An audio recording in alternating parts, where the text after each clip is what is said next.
Hey guys, tonight we dive into a bubbling cauldron of history literally. You're standing in the sweltering steam of an ancient Khmer kitchen. It's dusk, but it might as well be noon inside this place. A haze of wood smoke and boiling broth clings to the air like a damp scarf. The walls sweat. You sweat. Even the soup sweats. In one corner, a stone hearth glows orange.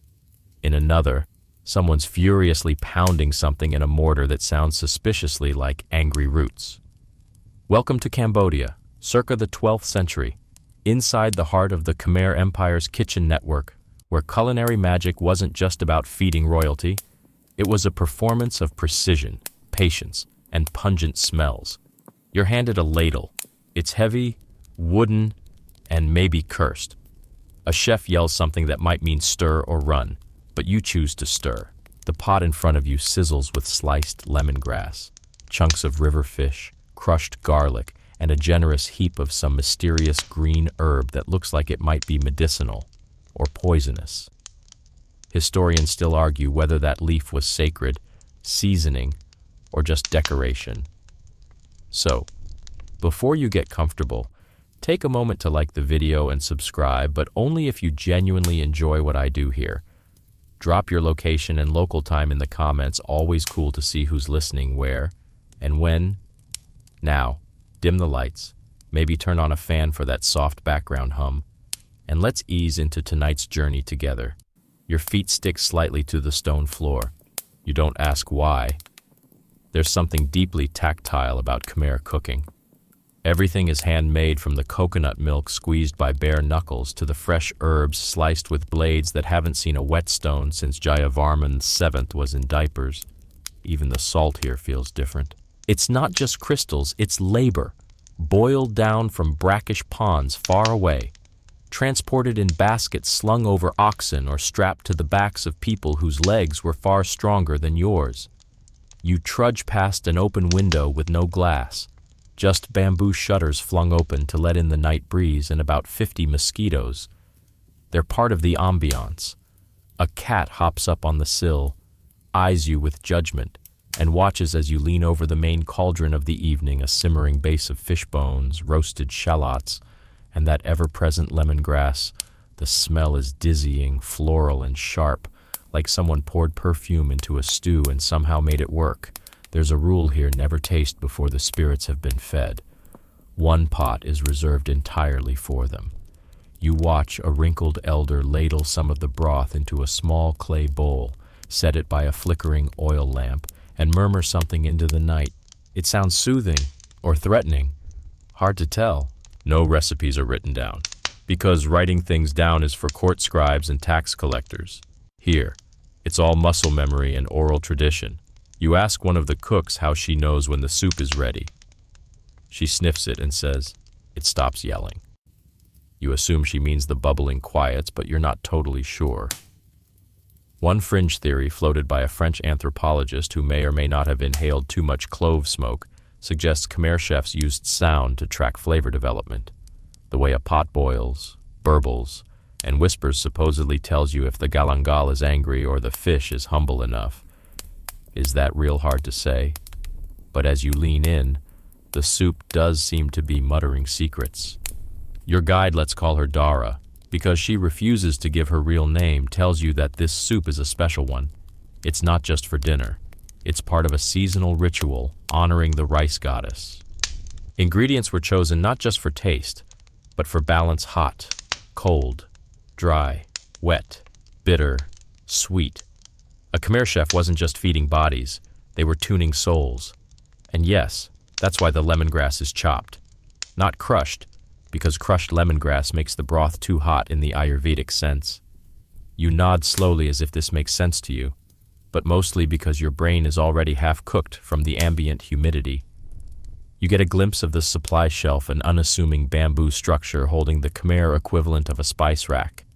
There's dried chili, salt blocks wrapped in leaf bundles, a mysterious dark paste that smells like 5-day-old anchovies left in the sun, more on that later, and a tiny jar containing what looks like crushed beetles. For red color, Dara shrugs. Sometimes. She adds it only if the soup needs drama. There's a rhythm here. Everyone moves around each other like they've rehearsed this choreography for years. One person slices turmeric. Another grinds toasted rice. A third fans the fire with a palm frond while muttering complaints about someone else burning the last batch of sticky rice. Passive-aggressive energy. Oh, very much present. But it somehow adds spice to the kitchen dynamic. You notice something else too, none of the chefs ever measure. A handful here, a pinch there, a sniff and a squint. You ask if they ever mess up the proportions. Dara just grins and says, "Then we make a different soup." That's Khmer flexibility for you. One pot is especially intriguing. It's smaller than the others, and no one touches it without bowing slightly. The liquid inside is deep gold, almost glowing. "Medicinal," says Dara quietly, "but tasty." Apparently it's a broth meant to be served to warriors before battle, infused with turmeric, betel leaves, and something called krachai, a kind of wild ginger that, if legends are to be believed, also worked as a mild aphrodisiac. Multitasking herbs, you love to see it. A cat sneezes. You take that as a sign to move on, just when you think you've seen it all. A young apprentice arrives with a sack of snails. Big ones, still alive. Apparently, they're for tomorrow's broth. They clean themselves overnight, she says. If you sing to them. You do not volunteer. The night wears on. Soup continues to simmer. It's both boring and hypnotic, like watching rain drip from a leaf or listening to elevator jazz while extremely jet-lagged. You're lulled into a kind of culinary trance, breathing in steam that smells like ancient rainforests and backyard barbecues simultaneously. You reach out and touch one of the giant stone pots. It's warm, really warm, but not burning. The surface is slick with condensed broth steam and the occasional splatter. You wonder how many generations stirred this same pot. 10, 20, maybe more. And just as you're getting used to the rhythm of this ancient kitchen, someone hands you a pestle that weighs more than a watermelon and says, "Now grind the chili." Well, you probably won't survive this. The pestle in your hand feels like it was carved from a boulder by a very judgmental monk. Your job now grinding dried chili, toasted garlic, and something called kapi, which smells like someone dared shrimp to ferment for too long. It's the base of a Khmer curry paste, and there's no shortcut, no blender, no food processor, just your biceps, a stone mortar, and the slight wheeze of your own self-esteem. You lean into it. The chili flakes crumble. The garlic smears. The kapi fights back. A mosquito lands on your forearm. You flick it away. Another one takes its place. You start to suspect that the Khmer kitchen isn't complete without a chorus of insect hum. They're like tiny critics, circling, judging your technique. In fact, one theory from a 1930s French researcher, likely sunburnt and dehydrated, suggests that certain Khmer chefs time their paste grinding based on the tempo of the mosquito buzz. Historians still argue whether he was being serious or just delirious, but hey, it's a vibe. Next to you, another apprentice grinds turmeric root with a rhythmic elegance that makes your own efforts look like someone trying to stir cement with a twig. She tosses in a few slivers of galangal, thicker, spicier cousin of ginger, and gives you a brief nod of approval. Your forearms are now covered in orange stains, and the paste smells like fire, forest, and something faintly citrusy. Honestly, if you bottled this as a cologne, you'd call it tropical regret. As you keep grinding, someone sets a wooden tray beside you with a bunch of neatly sorted herbs, kaffir lime leaves, Thai basil, coriander roots, and this one spiky thing that Dara says keeps away stomach demons. You're not sure if that's literal or metaphorical. These aren't just flavorings. They're history in leaf form. Kaffir lime leaves, for example, weren't just added for zing, they were thought to lift the soup's mood. Basil soothed the body.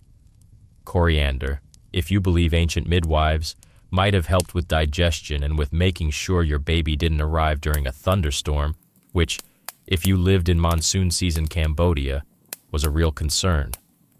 You pause and inhale the curry paste. It's pungent, earthy, and warm. It smells like stories passed down in secret, like sweat and fire and someone's grandmother watching from the doorway with arms crossed. And it's not even noon. There's a lull in the kitchen, but not because anything's finished. It's just a moment, a silence that floats over the bubbling pots and clattering knives.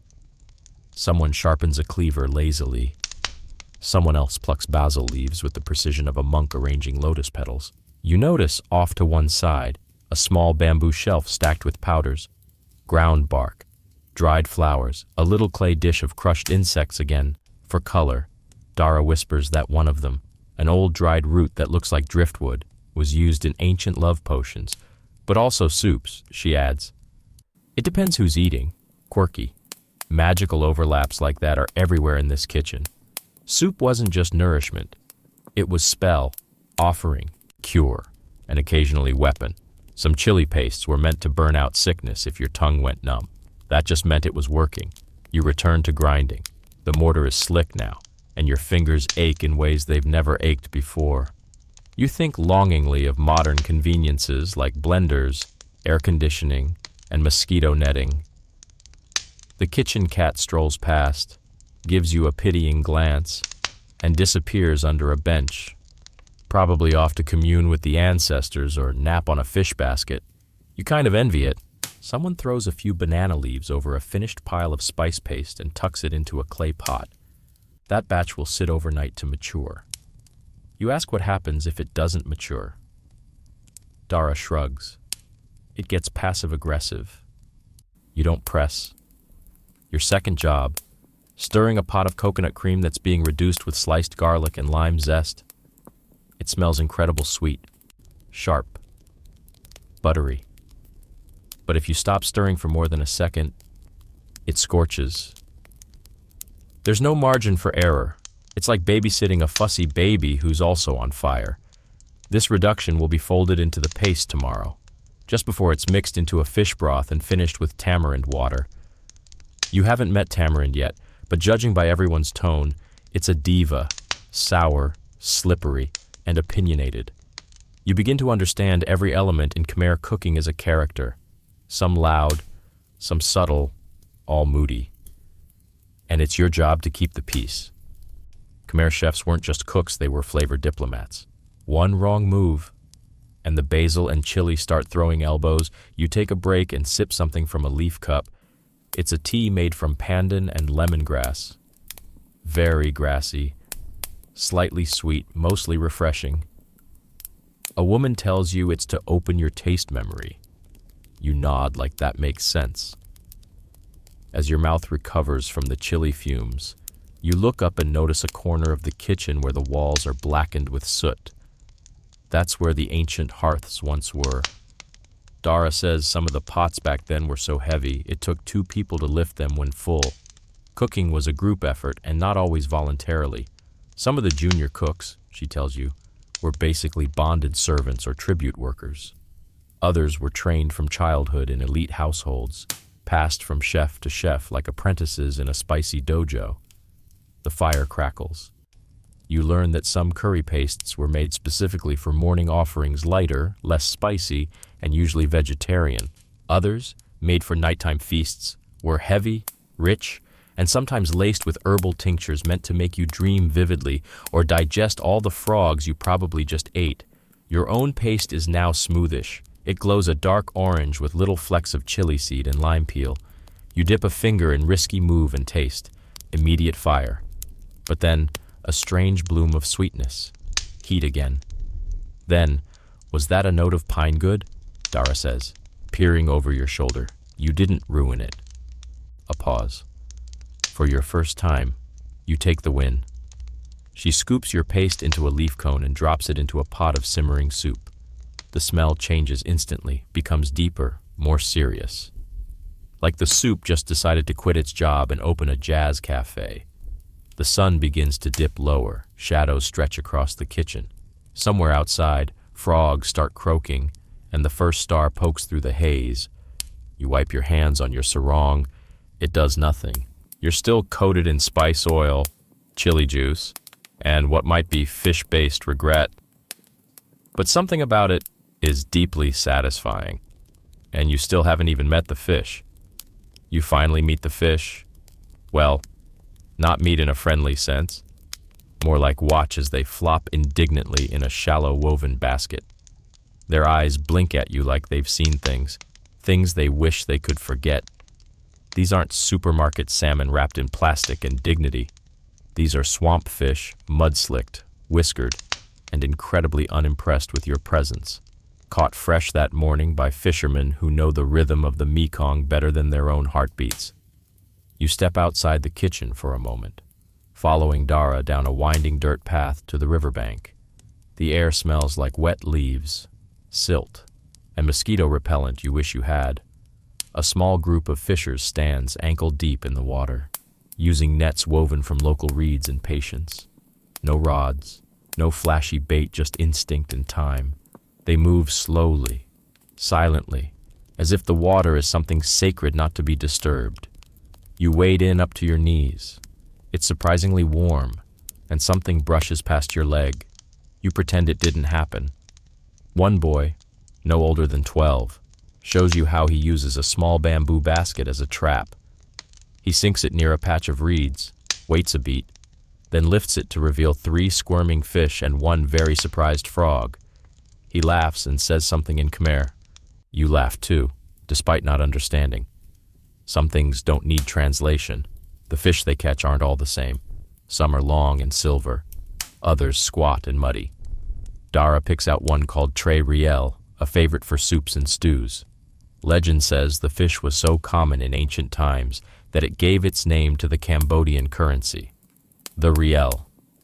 Historians still argue whether the naming was literal, symbolic, or just a convenient pun by a tax collector with a sense of humor. Back at the kitchen, the fish are cleaned with a speed and grace that leaves you stunned. Scales fly, guts plop.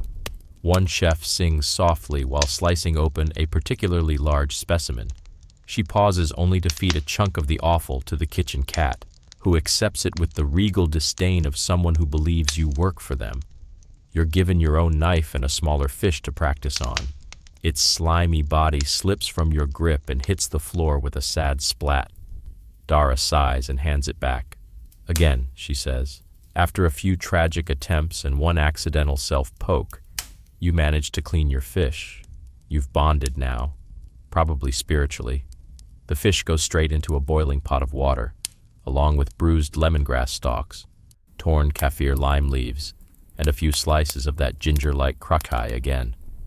The smell changes instantly, less raw, more refined, like the soup is taking a breath and deciding to become something worth remembering. You're shown how to use a long-handled ladle to skim the scum off the top of the broth. It's oddly satisfying, almost meditative. The foam collects in cloudy mounds, scooped into a side bowl that will later be fed to the pigs. Nothing wasted. The fish, once cooked, is removed and deboned by hand. Hot fingers, fast hands, zero flinching. You try, immediately yelp, and get a disapproving glance. Eventually, you get the hang of it. You learn to feel for tiny pin bones with your fingertips, a skill passed down from mothers to daughters, from cook to apprentice. Once deboned, the fish meat is pounded into a paste and stirred back into the broth, thickening it into something heartier. A handful of tamarind pulp is squeezed into a bowl of warm water and stirred until it becomes a tangy, sour concentrate, then added slowly to the pot. The soup darkens, sharpens, wakes up. A fringe belief once whispered in villages claimed that sour soups prevented spiritual possession. Apparently, evil spirits hated tang. Who knew next comes a splash of fermented fish paste prahok? And here's where things get intense. The prahok is unwrapped from its banana leaf like a secret. The smell is immediate, sharp, salty, pungent enough to knock your sandals off. It's made from crushed freshwater fish, salted heavily, and left to ferment in clay jars under the sun for weeks or months. It's both deeply traditional and, well, controversial. Some love it. Others fear it. You fall somewhere in the middle. The moment it hits the broth, the soup transforms. It no longer smells fishy. It smells alive, like something that came from a swamp, got educated, and now reads ancient poetry by torchlight. You sip a spoonful. It's hot, sour, savory, slightly sweet. The taste lingers on your tongue like a folk song. It's not restaurant flavor, it's ancestral. The kind of soup you dream about if you were raised in a stilt house by the river and your grandmother had 9 fingers and 1,000 stories. The cat purrs louder. The pot continues to simmer. The broth is no longer just food, it's memory. The fish inside it swam through muddy waters, passed through calloused hands, became part of something bigger. Even the smallest ingredient had a journey. Outside, the sun has dipped below the trees. Cicadas begin their nightly screeching like tiny, over-caffeinated violinists. You're tired. Your clothes are damp. Your legs ache from standing. But your soul feels strangely full. You ask Dara how long the soup needs to cook. She says, until it agrees with itself. You wait. And somewhere between one breath and the next, it does. The pot is heavy, absurdly heavy, and it takes 3 people to lift it from the fire. The handles are looped with damp cloth to keep them from burning your fingers, though the heat still seeps through like an old grudge. You wobble with your share of the load, stepping carefully around scattered bowls, sleeping dogs, and one toddler crawling underfoot with a ladle in its mouth. This isn't a modern kitchen. There are no timers, no stainless steel, no gentle ding when things are done. Here, cooking is judged by smell, texture, and whether or not your ancestors seem pleased. You set the pot on a slab of stone worn smooth by centuries of service. It's cracked in places, like it's seen a few empires come and go, which it probably has. Welcome to the world of ancient Khmer cookware, specifically the stone pot, not metal, not ceramic stone, volcanic rock, carved and hollowed and darkened by decades of use. These pots are heavy for a reason. They hold heat like gossip in a village tea circle. Once warmed, they stay warm for hours, perfect for long, slow simmering, perfect for coaxing flavors to marry each other whether they want to or not. You run your fingers along the rim of one. It's slightly uneven, hand-chiseled, maybe even passed down from someone's grandmother's grandmother. There's a chip in the side shaped like a little fang. Dara says it's lucky. You don't ask why. Inside the pot, the soup murmurs to itself. Cooking in stone pots wasn't just tradition, it was function. Metal rusted, clay cracked, but stone endured. Historians still debate whether these pots were made exclusively by male artisans or if women also shaped them in secret. Away from the eyes of temple scribes, there's no written record, just burn marks, guesswork, and a few suspiciously elegant carvings. You watch a young boy stack dried palm wood into the fire pit to heat the next batch of soup. There's no charcoal here, just whatever the jungle offers. Some days it's coconut husks. Other days it's scrap wood from a collapsed stilt house. Everything burns differently, smells different, flavors different. That's right, even the fire has flavor. A smoky fire lends a roasted note. A fast-burning one might leave the soup undercooked. One apprentice even insists that wood from mango trees gives the soup a flirty finish. Historians haven't confirmed that, but no one's dared to disprove it either. Next to the fire pit is a large flat stone used as a chopping board. You flinch as someone brings a cleaver down on a pile of galangal with enough force to startle a bird out of a nearby tree. The echo rings through the courtyard. A few chickens pause, then carry on being chickens. The cleaver, you notice, is sharpened on the same stone used to grind spices, multi-purpose, practical, and very much not dishwasher safe. You're handed a coconut, a big one, hairy, unyielding. Your next task, extract its milk. You look at the coconut. The coconut looks back. There's a stool nearby carved with a blade on one end. Yes, that's the coconut grater.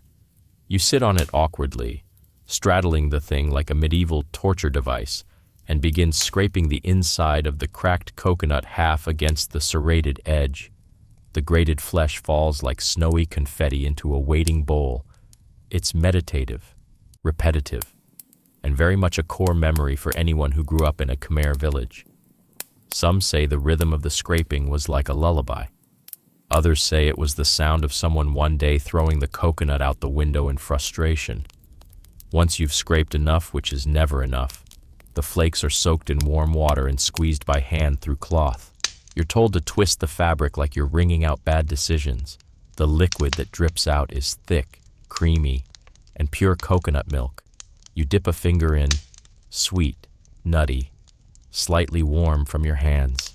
The milk is added to the next soup pot, swirling into the already aromatic base like ink in water. The color shifts from amber to soft gold, the smell transcendent.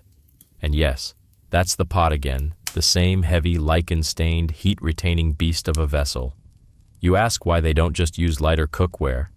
Dara gives you a look usually reserved for people who suggest microwaving soup. She tells you stone pots make better soup because they're patient. They don't boil aggressively. They coax, nurture, let flavors breathe. You start to suspect the stone pot might be a better parent than some people you know. One elderly cook sits nearby, not chopping, not stirring, just watching. Occasionally, she leans over to smell a pot or mutter something about the wind changing. You ask if she's the head chef. Dara whispers. She is the pot. You don't question it. Stone pots aren't flashy. They're not shiny. But they're quiet workhorses. When buried in the earth to cool, they keep ingredients fresh for hours. When placed over coals, they simmer endlessly without complaint. You begin to wonder if they ever named them. One fringe account claims that elite households gave their cooking pots nicknames, some affectionate, others slightly threatening. A pot that always produced good broth might be called May soup. One that cracked under pressure might be Trader bowl. It's likely untrue, but you kind of hope it isn't. The pot in front of you gurgles gently. The coconut milk has mellowed the chilly heat, softened the sour tamarind, and wrapped the fish in a hug of sweetness. Someone adds slivers of green papaya for texture and a single whole chili, not for flavor but for good manners. You nod, having no idea what that means. Dinner is close. The sun has fully set. Oil lamps flicker along the courtyard, casting wobbly shadows on the kitchen walls. A lizard darts across the ceiling. The air smells of firewood, broth, and home. You wonder how many hands touched this pot, how many stories it's absorbed. Maybe it remembers meals served to kings, or to barefoot kids under mango trees, or to grieving families whispering prayers into their soup. It holds all of it. You stir once more. The spoon meets gentle resistance, the soup thick now with fish, paste, sugar, and soul. The stone pot doesn't rush you. It never does. Salt. It seems simple enough. You probably think of neat little shakers or sea salt flakes scattered across an avocado toast you didn't really need. But in ancient Khmer kitchens, salt wasn't just seasoning, it was a minor deity with delusions of grandeur. You reach for a bundle wrapped in banana leaves. It looks modest until you unfold it and find a chunk of coarse, grayish-white salt that could double as a paperweight or a low-level weapon. It's damp, slightly sticky, and smells faintly of sun, sea, and very tired donkeys.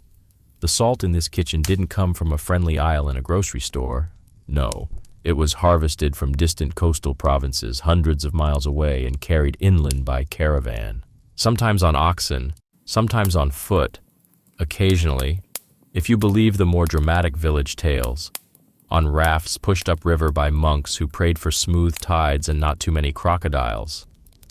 There's a theory more whispered than printed that during the High Khmer Empire, ants were used to transport minuscule salt particles in woven pouches.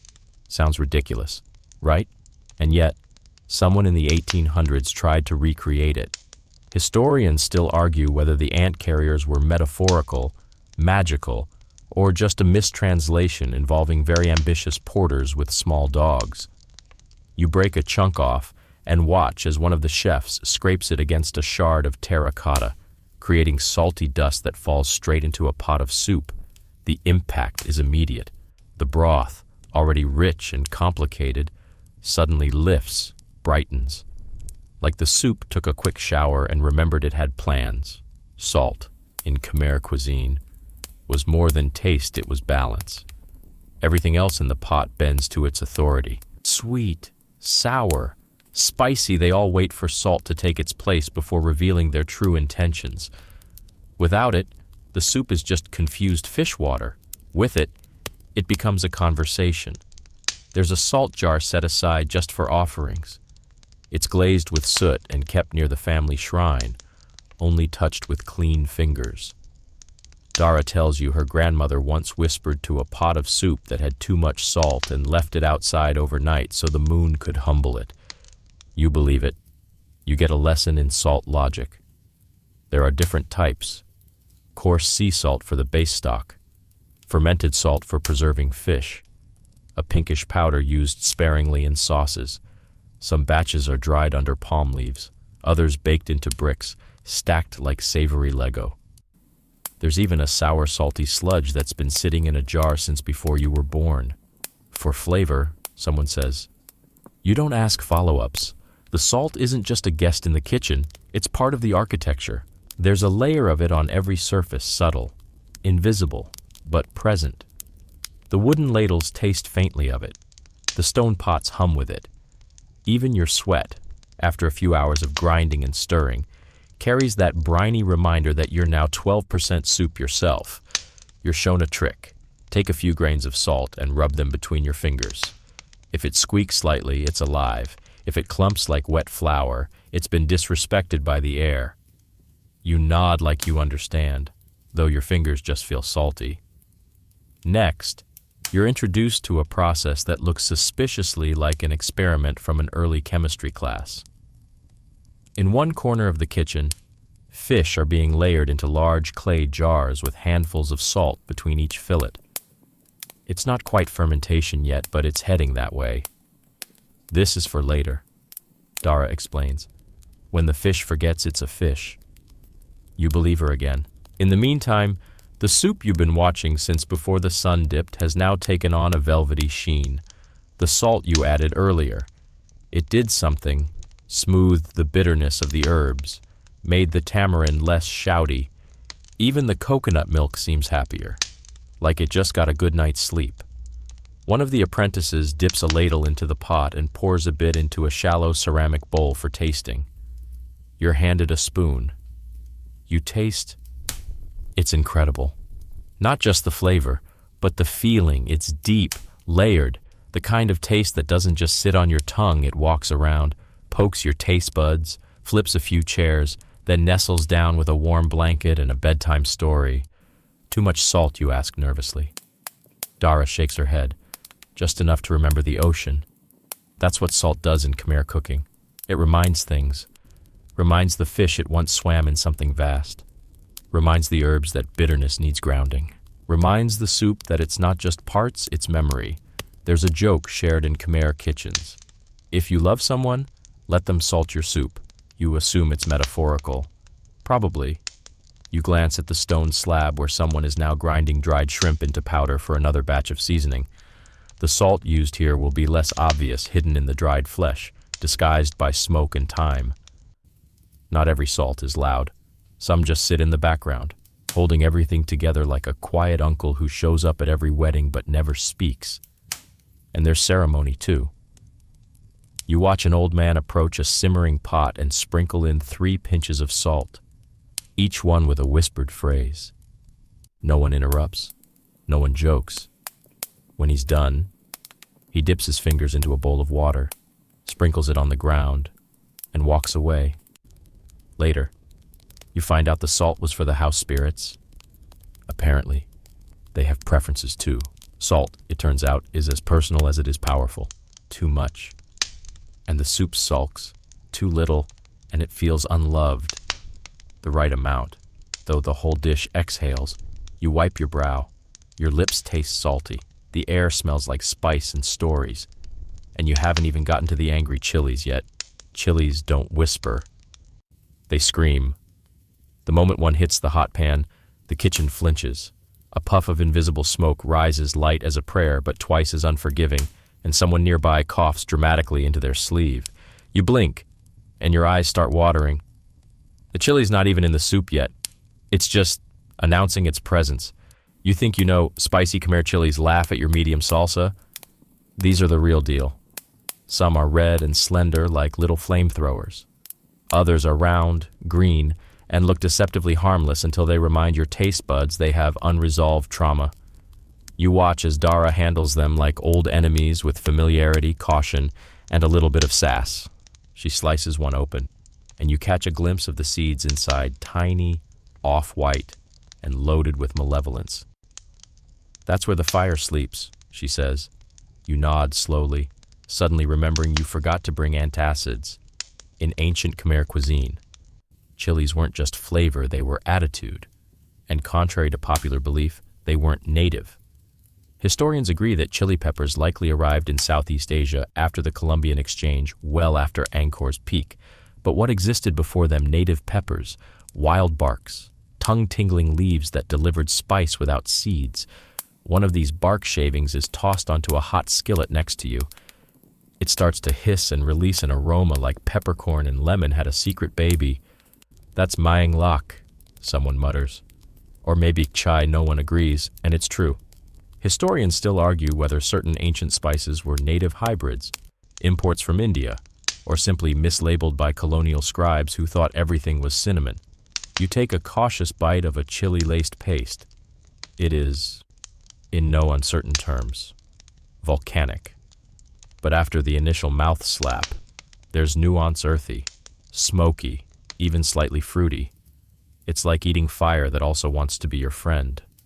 And Khmer cooks knew exactly how to control that fire. Chilies weren't dumped into dishes for chaos. They were balanced like notes in a song. 1 chili to warm, 2 to alert, 3 to warn your ancestors you're on the way. You learn the 3 tiers of Khmer heat. 1. Teeth heat. The burn sits near the gums, subtle and polite. 2. Throat heat, a bolder sting that makes you clear your throat unnecessarily often. 3. Ear heat, the highest level, where your earlobes sweat and you briefly question your life decisions. You get all 3 in 1 spoonful.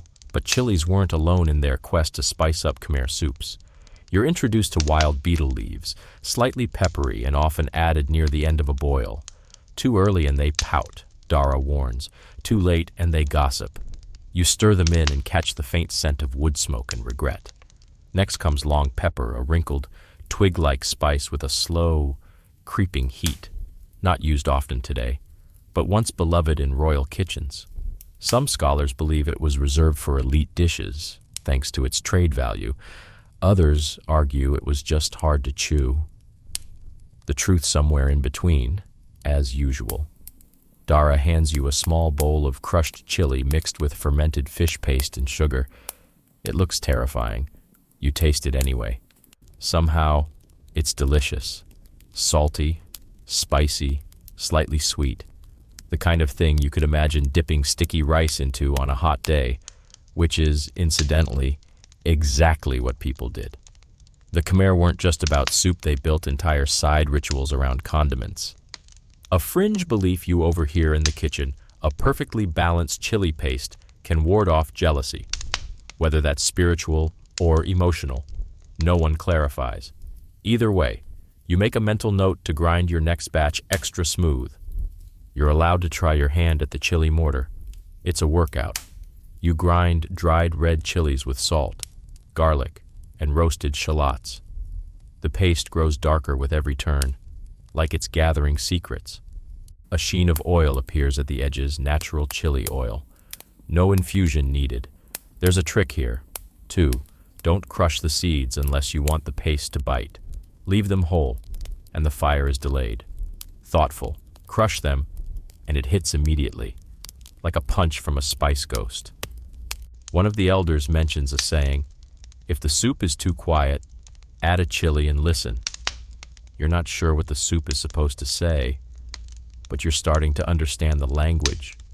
Back in the main pot, someone ladles out a scoop of broth and swirls in the chili paste you helped grind. The color deepens.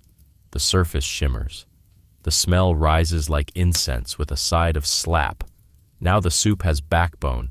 You're told that in royal Khmer kitchens, spiciness had to be artful enough to impress the palate, never enough to ruin silk robes. But in village kitchens, it was a contest, a brag, a test of wills. And yes, there were tales of young chefs overspicing dishes to humble in-laws. Historians call these culinary statements. You call it petty and inspiring. One apprentice leans close and whispers, "Try it now." You take a spoonful. The broth is fire and perfume. You feel it travel down your throat, warm your chest, tickle your ribs. The heat doesn't punch at pirouettes, and just when you think it's done, it kicks you one more time. Playfully, you exhale. The world feels sharper, your pores open. Somewhere, a frog croaks in agreement. See, Dara says, smirking. Now the soup is awake. You wipe your forehead with a cloth that's already damp with chili oil. Everything smells like spice now. Your hands, your hair, probably your dreams later. And yet, you feel content. The kitchen, so chaotic earlier, now moves in a slow dance. The fire crackles, the pots bubble. Someone hums a lullaby that may or may not be about a cat who ate too much garlic. The chili, it turns out, isn't there to overpower. It's there to remind you you're alive, to anchor you in the present, to say, yes, this soup is ancient, but your tongue, it's right here, right now. You take another bite.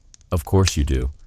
You wake up the next morning with hands that still smell like chilies and a faint suspicion that you might have dreamt about arguing lemongrass stalks. The kitchen is already alive. Not bustling yet, but there's a quiet energy, like something is stretching, yawning, and getting ready to simmer all over again. A fresh pot is on the fire. The smoke rises lazily through the bamboo slats of the cookhouse roof. Someone's humming.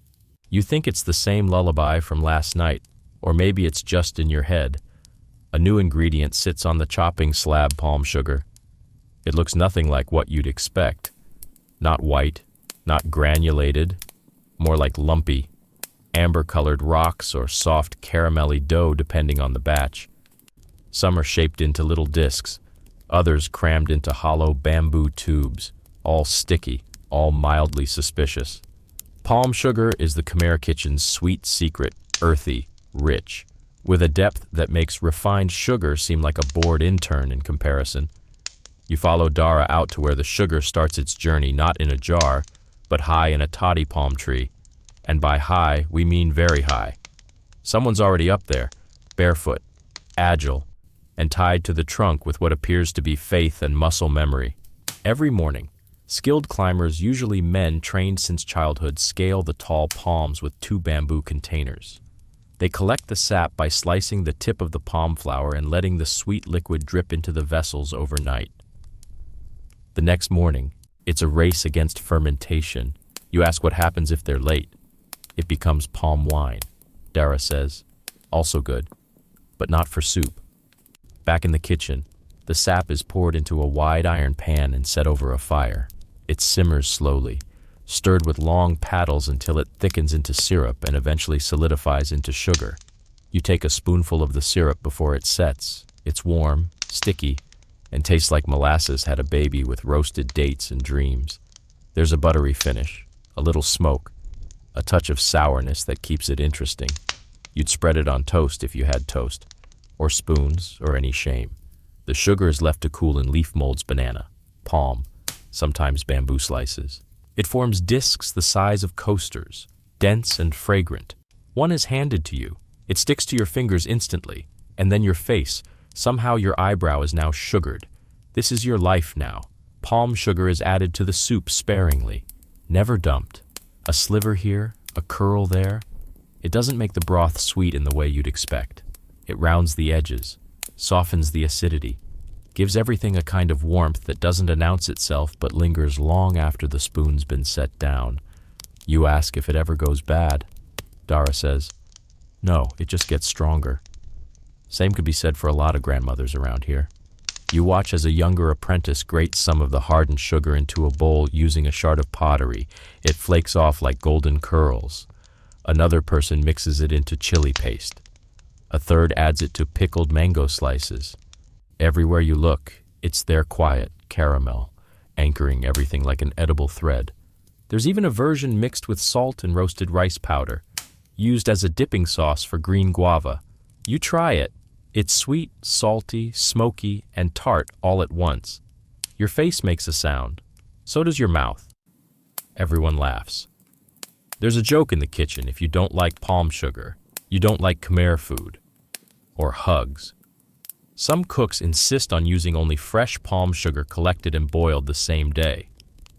Others say aged sugar develops personality. You overhear two chefs argue whether one batch was too polite.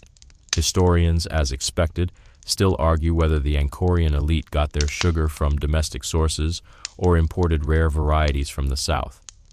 One fringe theory claims the temple carvers at Bayonne left behind hidden sugar molding tools disguised as religious offerings. Most people assume they were just decorative. Still, you can't help but squint at that weird statue of a monk holding a bowl with suspiciously round lumps inside. The sugar's presence in Khmer soup is subtle but essential. It's the peacemaker, the mediator between sour tamarind and sharp lemongrass. It keeps the chili from running wild. It smooths the bitterness of long-boiled herbs. In a way, it's emotional seasoning, comfort in crystalline form. You're given a sticky rice ball rolled in shaved palm sugar and grated coconut. It's not soup, but it might be the best thing you've eaten all day. You make a muffled noise and everyone understands. Even the kitchen cat blinks in approval.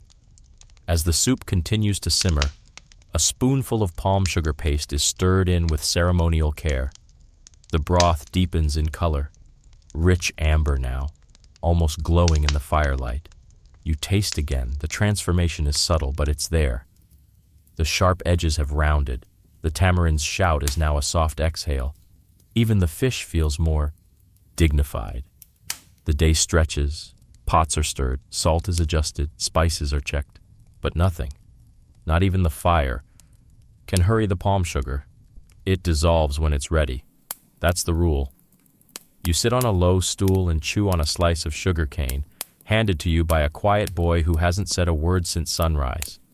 It's sweet, yes, but also grassy and raw, like the first draft of sugar. You spit the fibrous pulp into a leaf cone and feel, for a moment, completely at peace. Sweetness, in this kitchen, isn't loud. It doesn't dominate.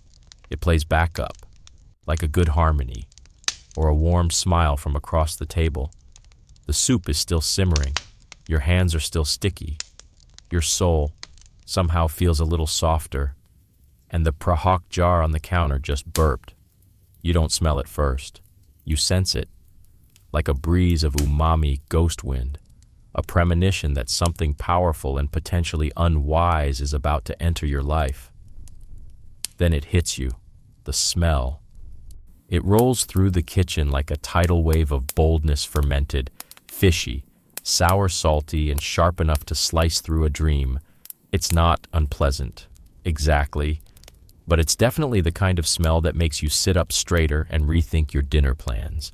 Welcome to the realm of Prahok the soul, shadow, and secret handshake of Khmer cooking. A jar is cracked open. You physically step back.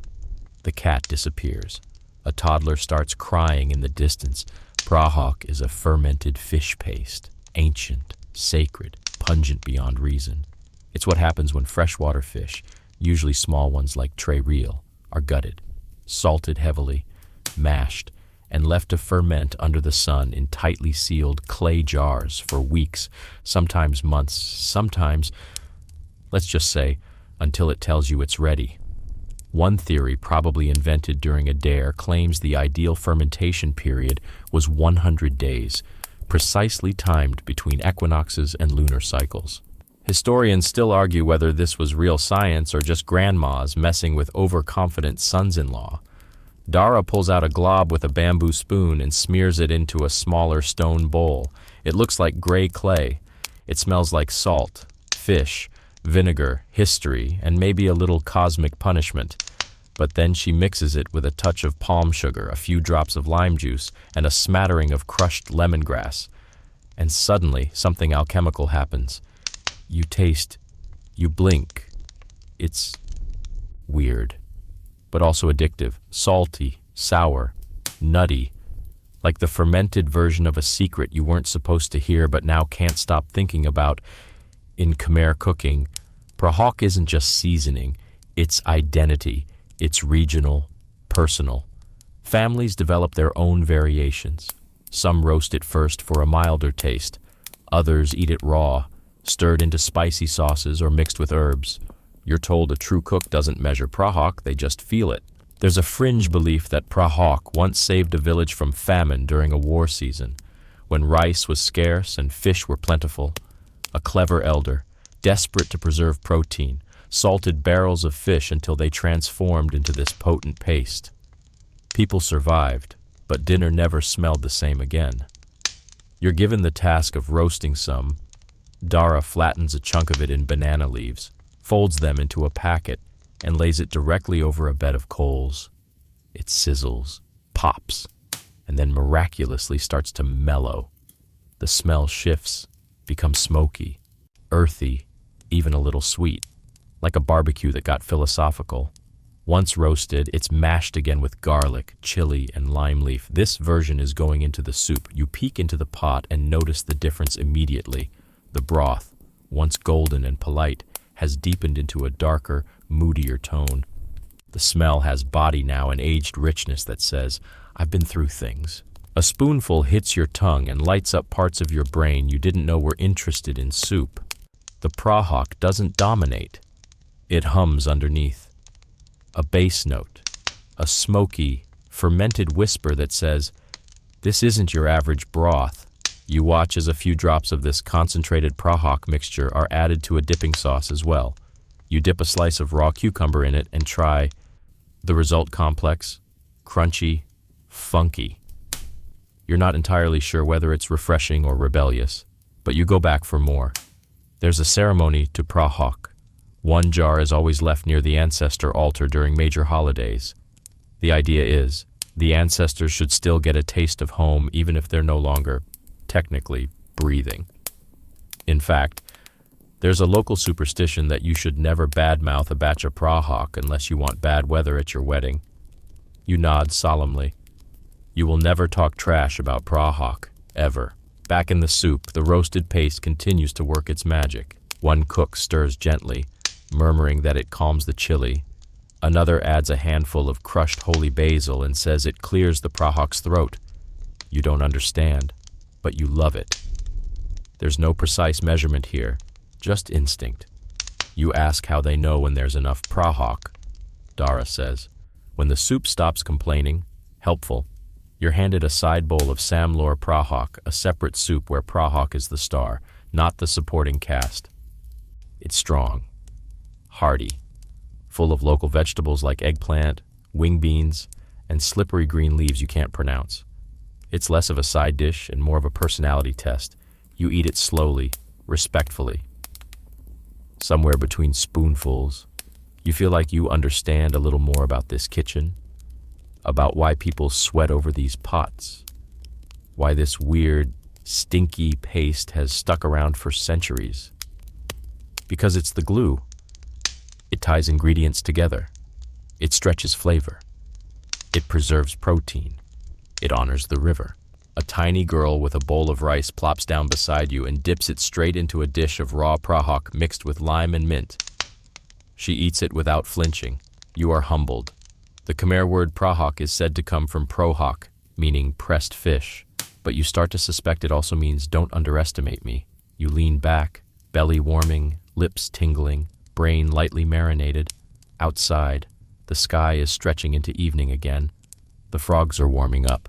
The fire pops like it's agreeing with you. Somewhere behind you, the lid on a clay jar closes with a soft, definitive thunk.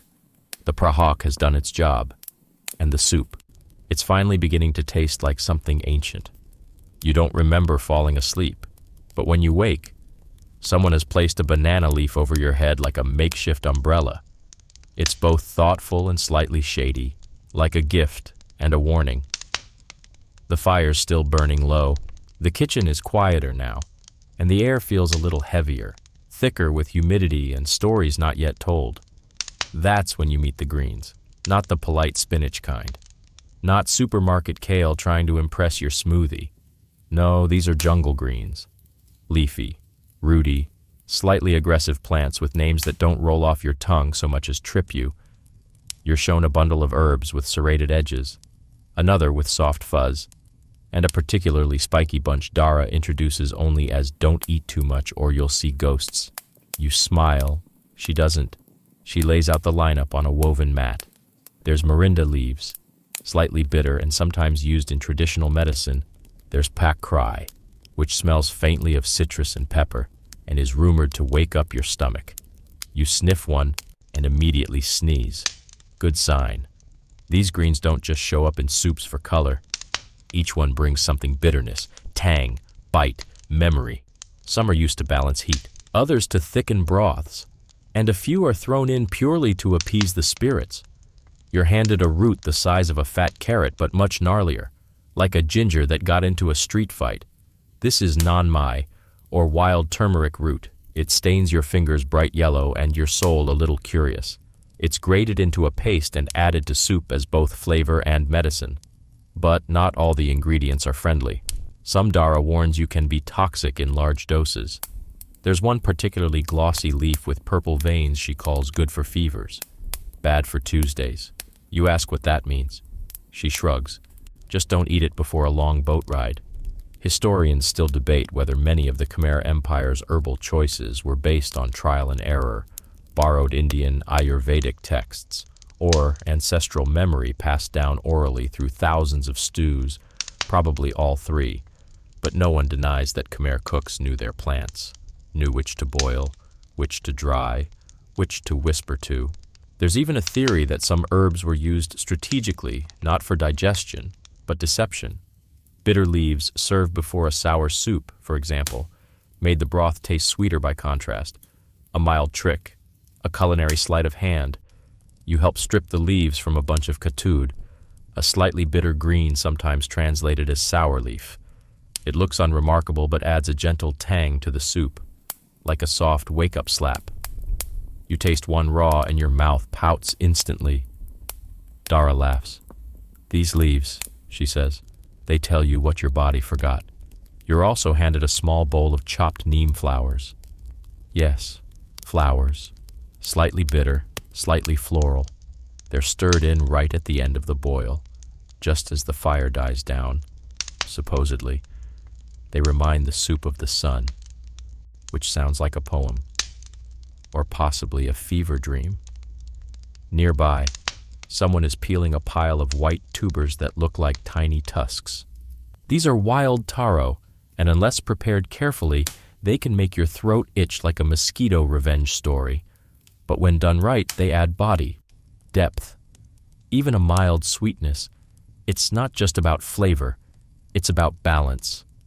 Khmer soups follow a loose philosophy: hot, cold, dry, wet, not temperatures but energies. Bitter herbs are cold, spicy ones hot, sweet roots like taro or cassava are wet. Aromatic leaves fall somewhere between. The goal? Harmony. If your soup leans too hot, you'll get stomach aches. Too cold, and you'll feel sluggish. Too much wet makes the body bloated. Too dry, and your dreams might get sharp-edged. Yes, that's a thing. You taste the broth again, now infused with greens, roots, and jungle intentions. It has evolved into something deeper, earthier, slightly bitter in the best possible way, like a truth you weren't ready to hear, but needed anyway. Some of the herbs are seasonal, only gathered during the first monsoon, or when a specific bird sings in the tree line. You think that's poetic? Dara thinks it's just practical. If that bird isn't singing, she says, it means the snakes are still grumpy. A pot nearby contains a rare herb soup made just once a year on the day after the rice harvest ends. Inside, you spot clusters of twisted roots, dark berries, and what looks like tiny pine cones. The taste is astringent, like drinking forest thoughts. Apparently, it's cleansing. You decide to believe it. You're handed a bundle of herbs to crush with your fingers and smell. One smells like lime and anxiety, another like pepper and rain. You try to identify each, but honestly, they're like perfume. You can describe them, not name them. A quiet chef older, barefoot. Hands like bark places a bowl of raw herbs in front of the ancestor shrine. She doesn't say anything, just closes her eyes for a moment, and then goes back to slicing. You ask Dara what that was for. Balance, she says. The old spirits liked bitter things, makes them feel alive, even in ancient temples like Angkor Wat and Bayon. Carvings show women holding leafy bundles and clay pots. Some think these were offerings, others think they were recipes. One fringe theory even suggests the layout of certain reliefs resembles an old mnemonic for soup making, but maybe that's just hunger reading into everything. The soup today is nearly done. A final handful of shredded slock and gore, a pungent herb similar to Vietnamese coriander, is added. It curls in the heat like it knows its role last flourish. Final verse. After that, the fire is allowed to die on its own. No dramatic stirring, no sudden heat. Just rest. You watch as the chefs serve the first bowl to the altar, another to the grandmother, then one to a young child with a scraped knee. Each one gets the same soup, and yet you suspect each one will taste something different. You take your bowl and sit on a wooden bench that creaks like it remembers better days. You sip. The bitterness dances with sweetness. The sour notes from tamarind nudge the salty baseline of the prahok. The fish is soft, the herbs alive, the roots grounding. The soup tastes like jungle and memory, like stories your body tells your brain when your mouth is full, like something leafy, rooty, and just a little bit dangerous. You hear the first crack before you see it. It's sharp, clean, and oddly satisfying, like the sound of a fresh idea breaking open inside your brain. You turn to find someone squatting effortlessly on a low stool, machete in hand, coconut in lap, casually cracking open what looks like a hairy bowling ball. Welcome to the coconut stage of soup. In the ancient Khmer kitchen, coconuts aren't just ingredients, they're a way of life. Almost every part is used.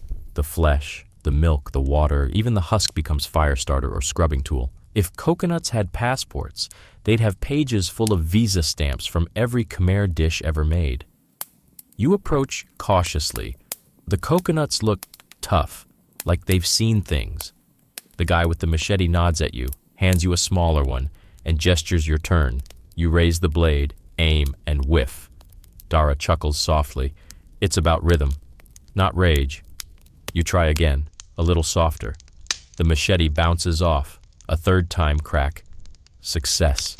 The top pops off like a lid, and clear coconut water sloshes out onto your hands. Cool. Sweet. It smells like beach days and good decisions. You're invited to sip. It's light, refreshing, with a subtle sweetness that tastes clean, like if rain had a flavor. Coconut water isn't usually added to soup directly. It's too thin, too polite.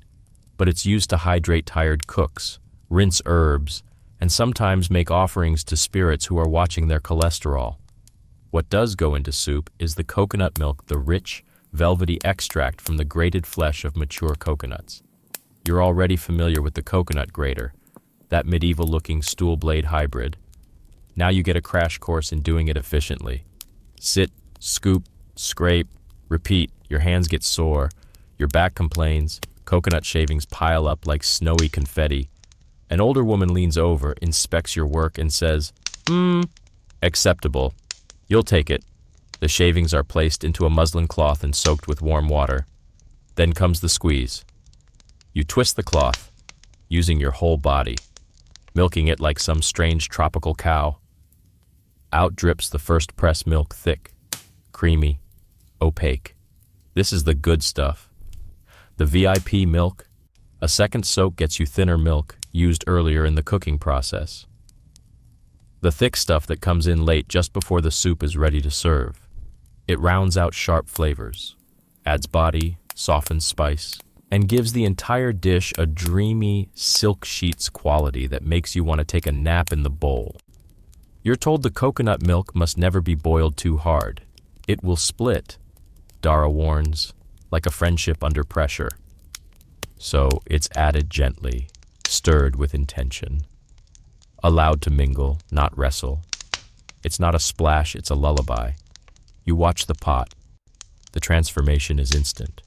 Where before the soup was earthy and spicy and faintly bitter, now it becomes golden, creamy, luxurious, like it just remembered it had royal blood.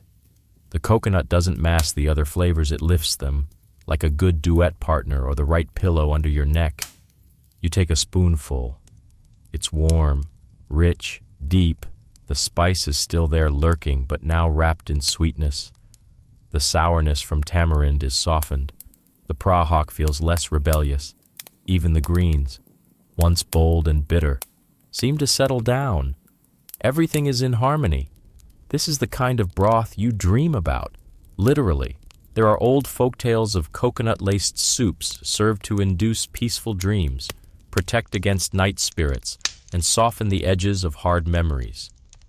You notice the younger chefs moving differently now, slower, gentler. Coconut milk time is quiet time. The fire is lower. The light is softer. There's a reverence here. Someone places a bowl on the family altar. Inside rice, a piece of fried fish, and a spoonful of this coconut-kissed soup. It's a reminder that food isn't just fuel, it's connection.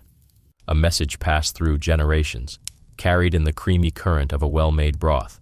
There's even a fringe belief that the way coconut milk swirls in soup can reveal your mood. Angry. The streaks separate. Calm, they spiral like clouds. You look down at your own bowl. It's swirling just fine. One of the oldest cooks, her hair bound in a silver bun, begins shaving coconut flesh into thin ribbons to serve on top of sticky rice. It's a sweet dish, not soup, but somehow the same mood. Comfort, generosity, a softness earned through effort. You're handed a bowl of coconut custard for doing okay with your machete skills. It tastes like sunshine and compromise. The coconut tree, you're told, is called the tree of life in many Southeast Asian cultures. It provides food, drink, shelter, even rope. In Khmer kitchens, it provides more than that, it provides tone. A soup without coconut milk can be fierce, wild, bold. With coconut milk, it breathes, it forgives. Outside, the wind picks up. A few ripe coconuts drop from a nearby tree with a heavy thud. No one flinches, just another ingredient arriving early. You sip again. The broth is perfect, smooth, but not bland. Complex, but not crowded.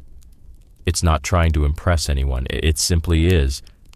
A final drizzle of coconut cream is added to the pot, not stirred in, just left to float on top. It glistens in the firelight like moonlight on a calm river. Someone mutters a blessing under their breath. Someone else fans the coals, and for a moment, everything, the kitchen, the soup, even the sweat on your brow feels still, steady, whole. This is coconut milk at its best. The final peace offering. The soup has nothing left to prove, and neither do you. The soup is finished, but the ceremony is just beginning. You're not eating yet, not really, not until the spirits have had their share, not until the offerings are made. The incense is lit, and at least one grandmother mutters something only the walls are meant to hear. You carry a bowl to the family altar, following Dara's lead.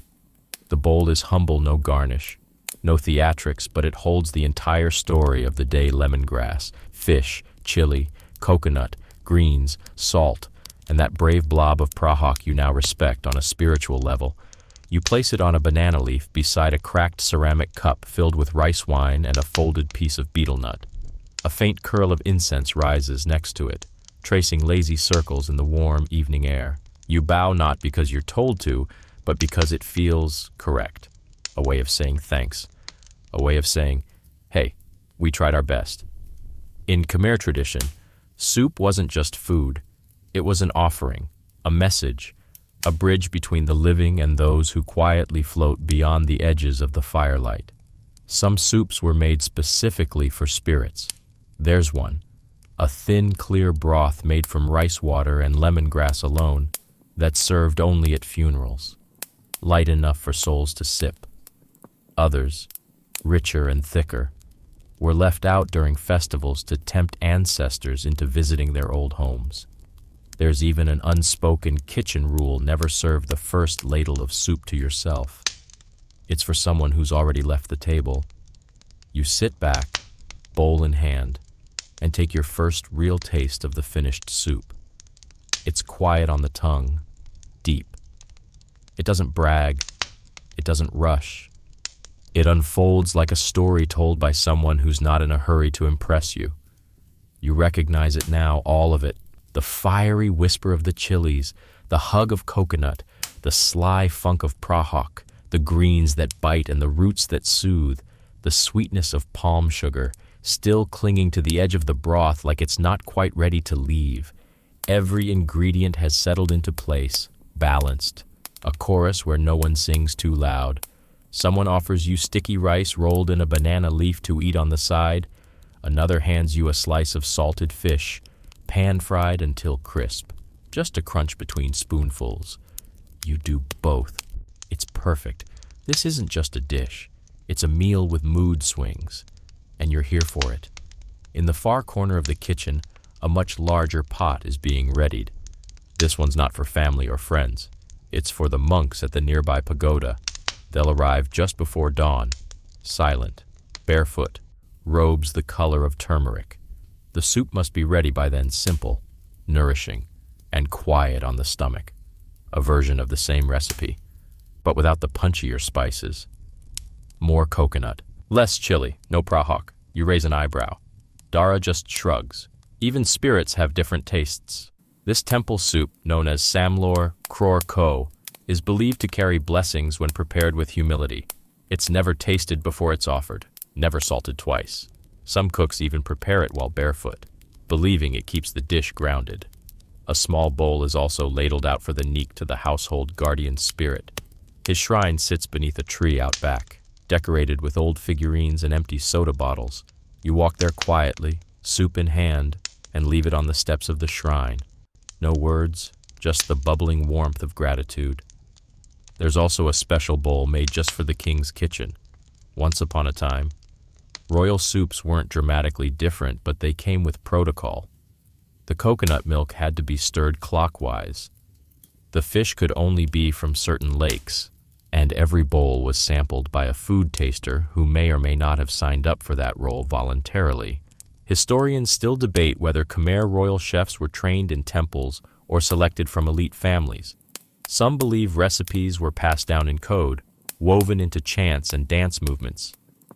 One theory, your personal favorite, is that a forgotten wall carving in Bante Chmar contains a soup recipe disguised as a blessing.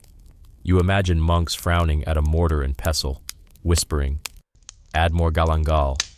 You come back to your seat, soup in hand, and watch the flicker of oil lamps bouncing across the kitchen's soot-stained walls. Everything feels slower now, softer, like the soup has cast a gentle spell across the entire space. One of the older cooks begins a story about a haunted pot that once refused to boil unless the right herb was added.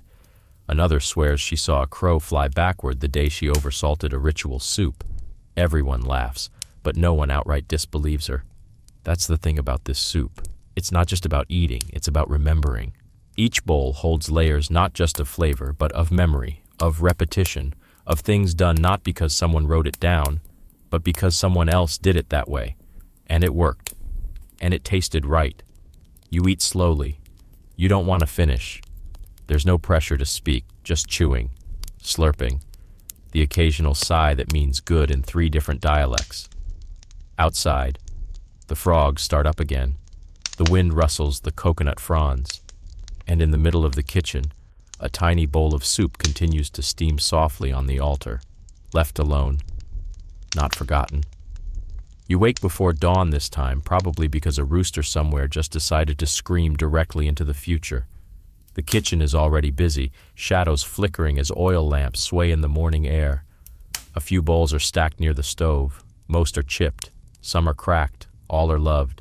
Someone hands you one. It's warm from the fire, slightly stained, smells faintly of chili, garlic, and memory. You settle onto your usual stool, rubbing your eyes, and glance toward the wall. That's when you see it. Carved deep into the weathered stone is a relief 3 figures, seated cross-legged, each holding something round and steaming. A pot, a bowl, a ladle. You squint. The lines are faded, softened by centuries of wind and cooking smoke. But the intent is there. Dara follows your gaze. Maybe a recipe, she says, then shrugs. Or just lunch.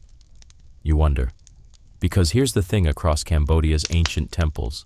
Angkor Wat, Bayon, Bante Sray, you'll find carvings of dancers, warriors, gods, and food, always food.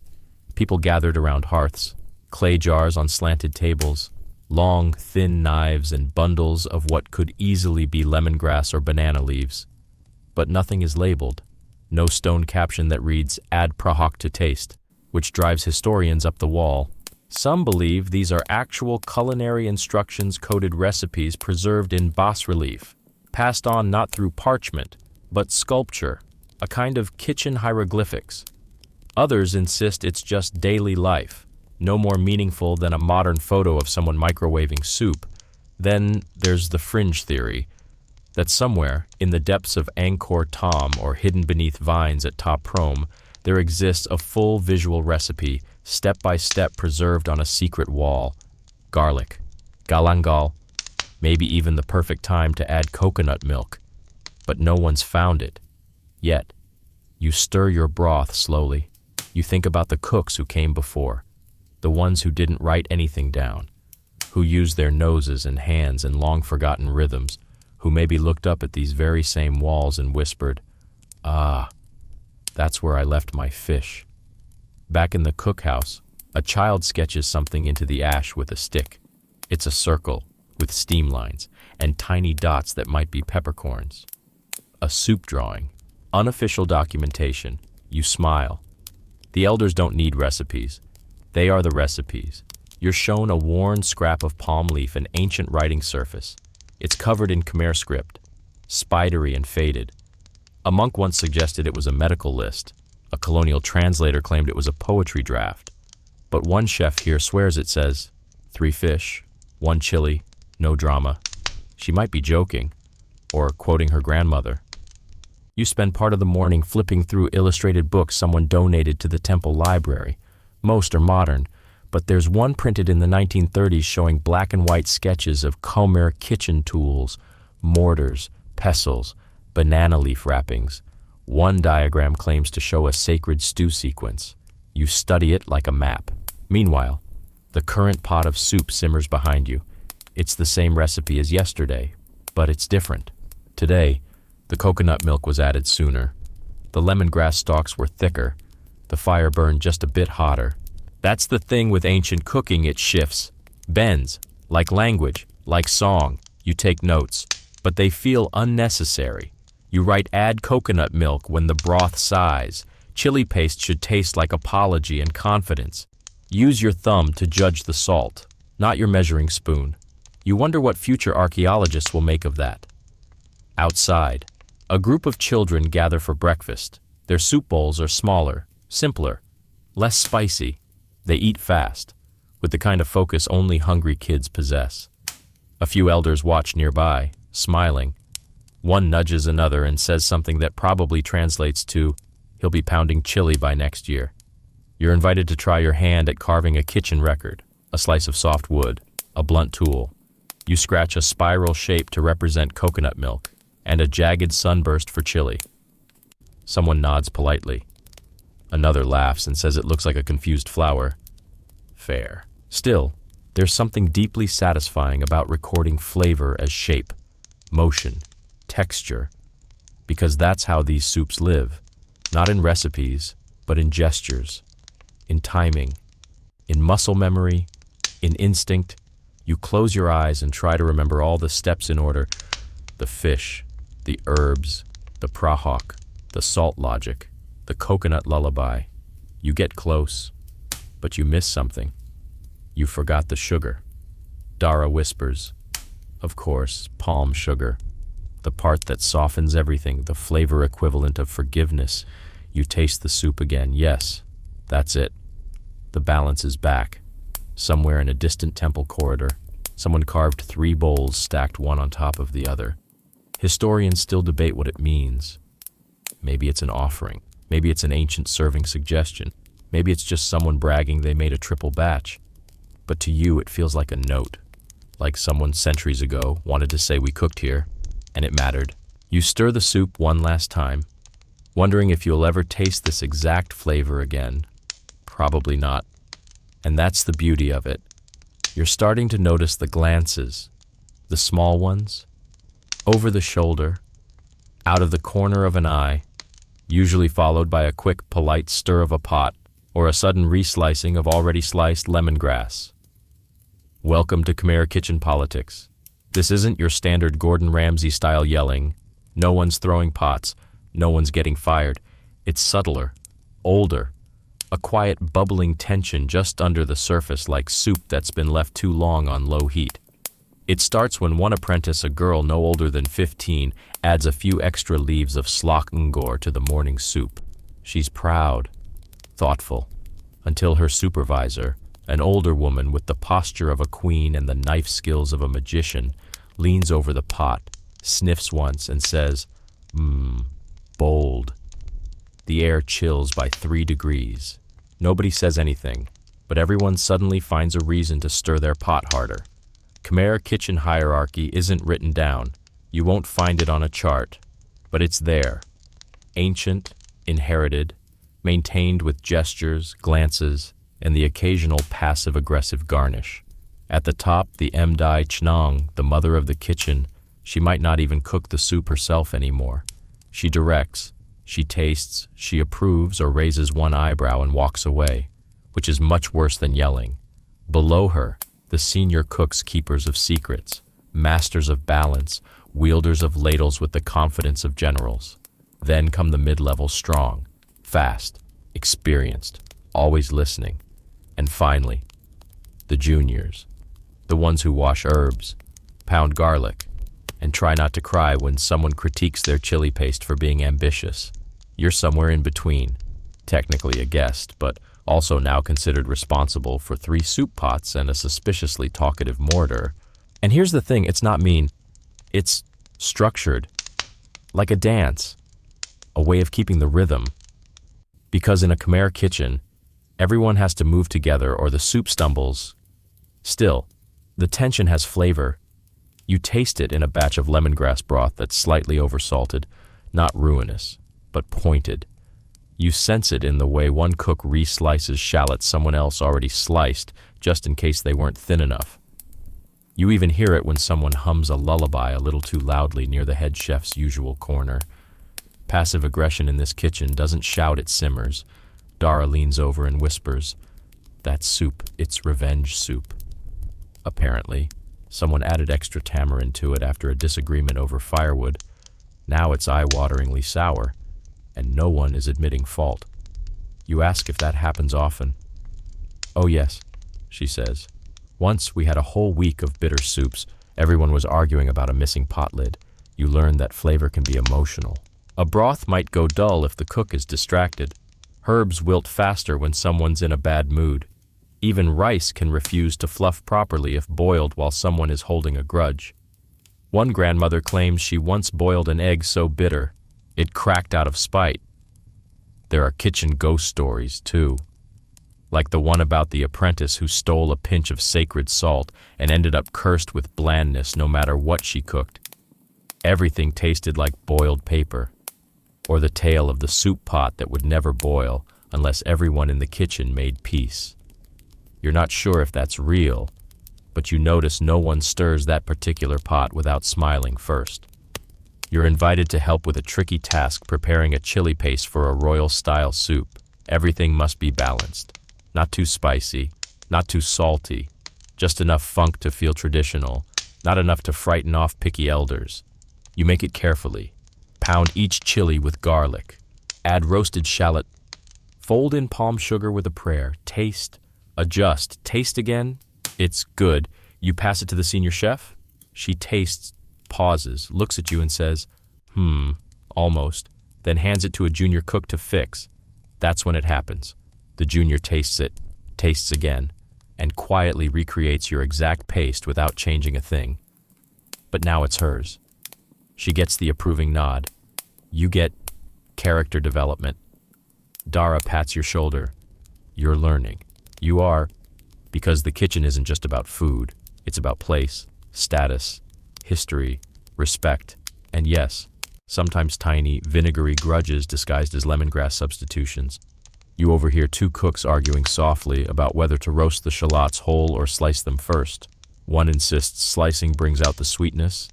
The other insists whole roasting prevents bitterness. You step in to suggest a compromise and are promptly handed a basket of galangal to scrub, which is ancient kitchen code for stay in your lane. The thing is, no matter the tension, the soup gets made. It always does.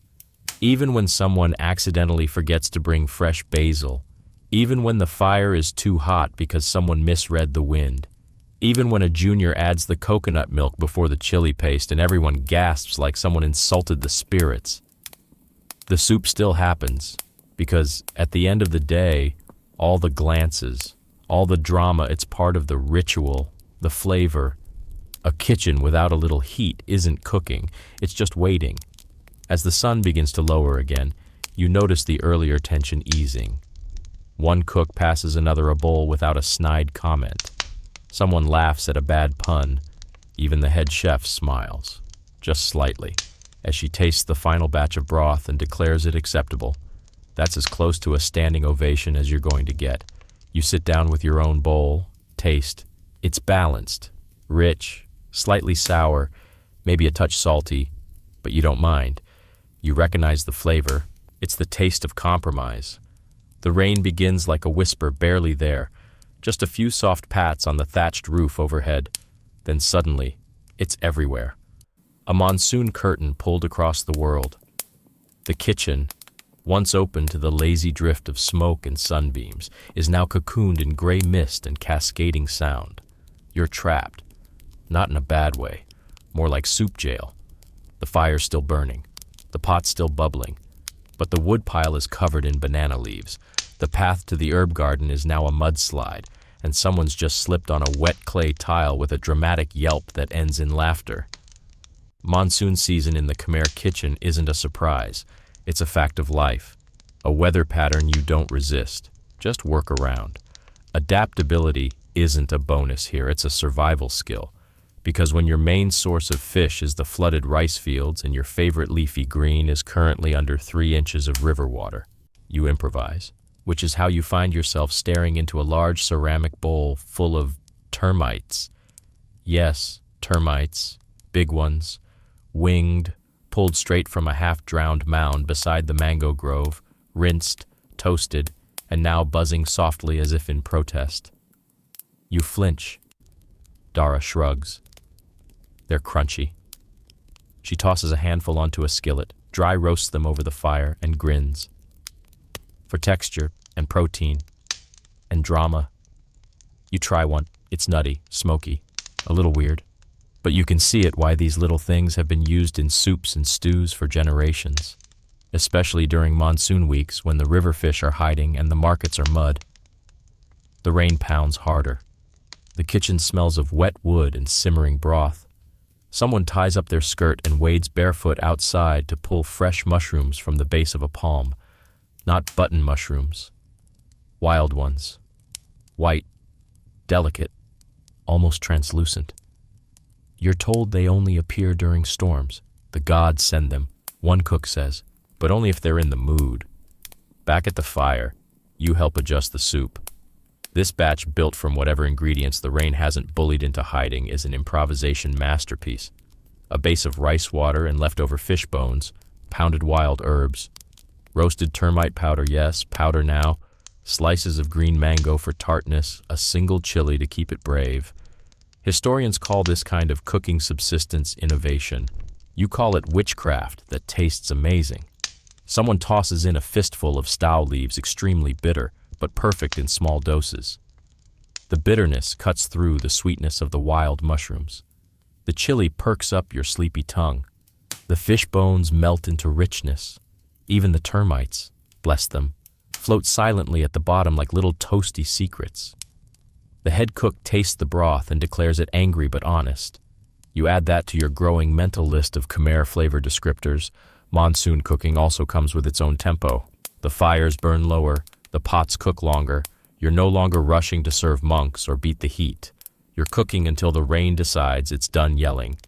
This might mean extra time to experiment or, more realistically, Time to argue about whether yesterday's soup was actually a little too lime-forward. The argument breaks out around the garlic jar. Two cooks, both convinced their version of storm soup is more authentic. Go back and forth until someone finally says, "Fine, you make yours, I'll make mine." We let the dog decide. Everyone agrees this is fair. The dog, by the way, is named Coconut. He has excellent taste and currently sleeps beside the fire like a loaf of bread with opinions. You watch the two soups unfold. One is thickened with mashed banana flour, the other, seasoned with fermented bean paste and young tamarind shoots. Both are incredible. Both completely different. And when Coconut sniffs each one and picks the tamarind version, no one argues. Well, almost no one. You wonder how many ancient Khmer soups were born this way, not from temple mandates or royal menus, but from weather, from accident, from a tree falling in the forest and someone saying, "Well, let's see what's under it." There's a story, half history, half joke about a king whose entire court chef staff had to cook during a week-long flood with nothing but boiled papaya, river crabs, and despair. The result? A legendary dish that no one can quite recreate, mostly because the original recipe included 2 tears and a lightning strike. As the rain softens, someone brings out the emergency herbs, small bundles dried in cloth and stored high under the roof, away from rats and humidity. You open one. It smells like lemon, earth, and cautious optimism. It's chopped into the storm soup and gives it a second wind. You eat quietly, listening to the fire hiss as wet wood dries, watching the steam rise in ghostly loops. The soup, born from leftovers and weathered instinct, is one of the best you've tasted yet. Not polished, not perfect, but deeply human. This is food made by mood, by circumstance, by whatever the rain didn't steal. It's hard to imagine a recipe for this. It changes every time. You could try to write it down: 3 mushrooms, 5 mint leaves, 1 brave termite, but it would never taste the same. That's the beauty. The soup ends when the rain does. The fire burns low. The pots are emptied. And someone points to a spot on the wall where a line of water has left a faint, soup-colored streak. You think if ancient chefs had signed their dishes, it would have looked like that. It begins with a bowl. Not the soup, the bowl. An old one, tucked on a shelf so high you need a stool and a little courage to reach it. It's heavier than you expect, carved from thick ceramic, edges smooth from generations of hands. On the bottom, there's a faded symbol, perhaps a lotus, perhaps just a chipped swirl of glaze. It doesn't matter. What matters is that this is the bowl, the one saved for the final sip. You hold it gently, as if it might whisper to you, and maybe it does. Today's soup is a culmination, the last act in a long, slow play. Everything is familiar now: the lemongrass, the chilies, the greens, the fish paste, the wild ginger that somehow always smells like lightning. You know their roles. You've watched them fight, flirt, and finally make peace in the pot. And this morning, it simmers quietly. No drama, no adjustments, like a story that knows how it ends. The kitchen is still busy, but no one rushes. The fire is patient. The ladles move in rhythm. One of the apprentices hums softly while slicing shallots. You hum too, without realizing. The final soup is not the fanciest. It's not gilded or spiced to impress. It's simple, confident. It's the kind of dish that walks in late to a party, wearing sandals and a clean shirt, and still commands the room. It starts with a fish stock you helped make 3 days ago, aged just enough to develop character. Into it goes palm sugar, only a touch. Then the roasted prahok, mellowed by lime leaf and garlic oil, a squeeze of fresh tamarind juice, crushed long pepper, a trace of toasted rice powder, and then quietly the coconut milk. A swirl, one last spiral, not stirred in completely, just enough to remind you where it came from. It smells like closure. You're handed the ladle. You pour. The broth fills the bowl slowly, curling in soft waves around the rim. You carry it to the old stone table, the one with a crack down the center that somehow makes it more reliable. You sit. The first spoonful is deep and rounded, not sweet, but comforting. The second hotter, sharper. The chili takes its time today. The third is all balance. Greens, roots, funk, spice, memory. Each ingredient speaks one at a time, like guests at a farewell dinner. The fish is soft and wise. The tamarind doesn't shout anymore, it sings. Even the prahok just winks and nods. You close your eyes. The kitchen around you continues. Pots bubble. Wood crackles. A dog barks in the distance. Someone breaks a spoon and swears quietly. It all fades. There is only the bowl. The final sip is the quietest. No punch, no flourish. Just a pause. A slow, warm slide down your throat. A deep breath after a long story. You place the empty bowl on the table. Someone gently takes it from you, as if to say, "We'll take it from here." You watch as the remaining soup is ladled into smaller bowls for the neighbors, for the elders, for the monks, for the kid who always shows up at lunchtime with wide eyes and dirty hands. No one leaves hungry. Even the spirits get one last bowl, placed at the edge of the garden beside a stick of incense and a crumbling rice cracker. "So they don't follow us," Dara says, half smiling. You stand, legs a little sore, heart oddly light. You've stirred the pots, burned your fingers, ground chilies until your arms ached. You've sniffed leaves and feared fish and gently insulted a piece of roasted termite. You've tasted history. And now you've finished the soup. The fire has burned down to glowing embers. Somewhere in the distance, frogs sing, not loudly, just enough to let you know the world is still turning. The rain has stopped. The air smells like wet earth, cooked lemongrass, and a little smoke clinging to your shirt. You sit on the steps of the kitchen, barefoot, bowl empty, belly full, hands still faintly sticky with palm sugar. The stars are peeking out one by one, quiet little lanterns above the jungle. No one speaks now. The food has done the talking. The kitchen is winding down. You listen to the breeze pass through banana leaves. You feel the stone beneath you warm where the fire touched it, cool where the night has begun to settle in. The soup, it lingers. On your tongue, in your fingers, in your chest. You carry it with you. Not just as a taste, but as a story, as a slow, gentle rhythm your heart now follows. And as you drift, that rhythm softens. Soothing, warm, sleepy. You feel your body unwind. Your breathing slows. The final memory is not of flavor, but of hands. Passing bowls, stirring quietly, sharing. Someone hums a lullaby behind you. Or maybe it's just the wind. Let it all fade now. You've had your fill. Your journey's complete. And the soup, it's still there, waiting, always.